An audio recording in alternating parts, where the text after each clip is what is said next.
नमस्ते, मी Snehal Gharpankar. SP9 मराठीमध्ये आपलं पुन्हा एकदा स्वागत. तर पाहूयात आजची विशेष बातमी. श्री क्षेत्र ज्योतिबाच्या चैत्र यात्रेनिमित्त काल मोठ्या प्रमाणावर भाविकांची गर्दी झाली होती. यात्रेदरम्यान कासारवाडी ते ज्योतिबा मार्गावर विविध ठिकाणी महाप्रसादाचे आयोजन करण्यात आले होते. तर पाहूयात आजची सविस्तर बातमी. मात्र कार्यक्रमानंतर रस्त्यालगत मोठ्या प्रमाणावर कचरा साचल्याने परिसर अस्वच्छ झाला होता.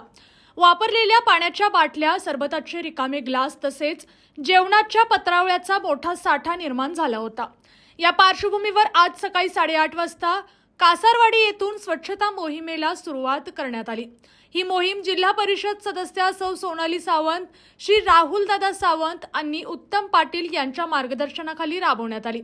या मोहिमेत कासारवाडी ग्रामपंचायतीचे सदस्य रवींद्र वाघवे, लता निकम, वैष्णवी लुगडे, संपदा खोत, उत्तम खोत, आदिनाथ मुळीक, पोपट पवार, संदीप निकम, सुनील कदम, संदीप चेचरे, इंद्रजित खोत, सुशांत जाधव, वैभव मिसाळ, पंकज माने, हर्षद कदम, सुहास खोत, सौरभ गुरव, बाबासो घाटगे यांच्यासह अनेक कार्यकर्ते व तरुणांनी उत्स्फूर्त सहभाग नोंदवला. या स्वच्छता मोहिमेद्वारे अंदाजे 4 ते 5 ट्रॉली इतका कचरा गोळा करण्यात आला असून त्यांची योग्य पद्धतीने विल्हेवाट लावण्यात आली. या उपक्रमामुळे परिसर पुन्हा स्वच्छ आणि नीटनेटका करण्यात आला असून ग्रामस्थांकडून या प्रयत्नाचे कौतुक होत आहे.